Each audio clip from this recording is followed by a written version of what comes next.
My name is Carrie Sexton, and I'm a sourcing specialist with the Charlotte-Mecklenburg School District in Charlotte, North Carolina. In the Charlotte-Mecklenburg schools, we care about our employees just as much as we care about our children and our community.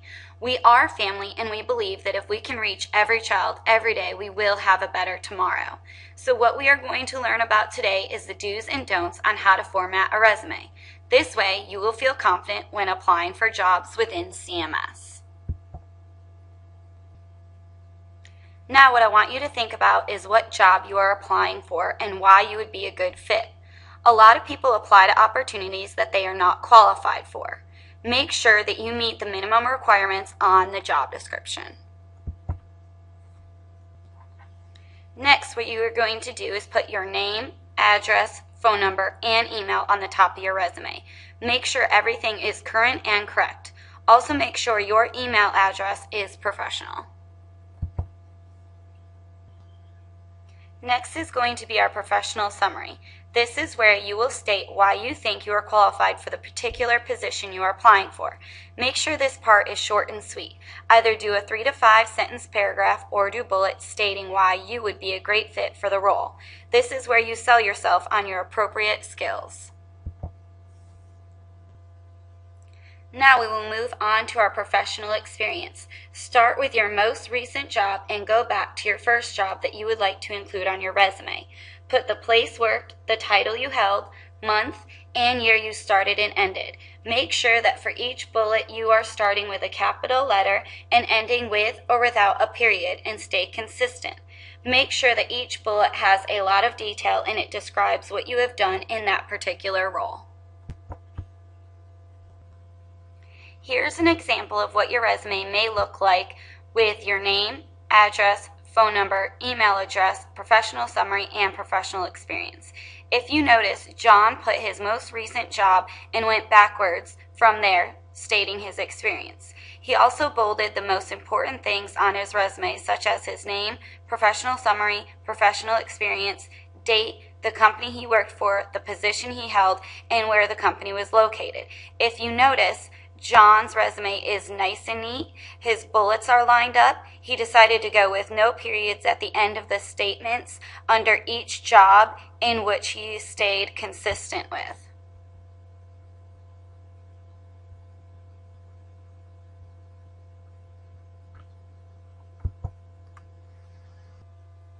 Next, we are going to move into the education piece. Put down the highest level that you've completed. Make sure all colleges that you have received a degree in are listed with the dates and what your major and minor was. When it comes to certifications, make sure that you list any type of certifications that you have based on what is important in the job description. Next, we are going to look at a couple resume examples before we wrap up our resume webinar. Here is a resume by Sarah Holding. As you can see, she has put her education first. Employers really would like your professional summary and professional experience to be before your education. Also, you need to make sure that you not only have the year, but that you have the month that you started and ended. I know some people like to use tables within their resume, but it is not necessary. Try to make sure you are putting down exactly what you did at that particular role. Next, we are going to take a look at Sally's resume. She put her education first too, so make sure that you remember to put that last. She also could have been a little more descriptive with what she has done at each particular position. Make sure you put 4 to 5 bullets under each job description stating what you have done in each position.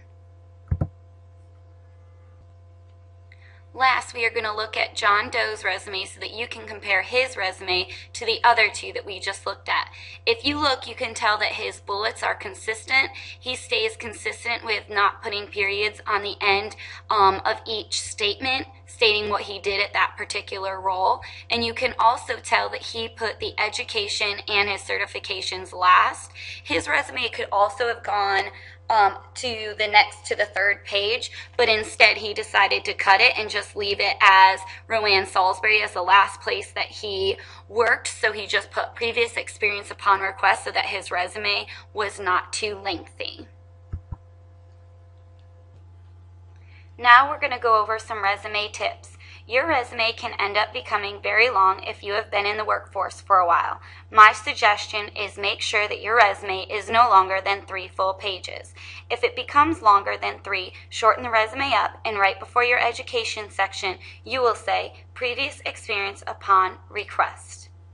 As far as references go, do not send references to a prospect employer until they request them. Now remember to always make sure you know your resume and become knowledgeable about whatever company you are applying to. Always choose your font wisely. That concludes our webinar. I hope you have a great day and learned a lot through this experience. Thank you for being interested in Charlotte-Mecklenburg schools. Remember, every child, every day, for a better tomorrow.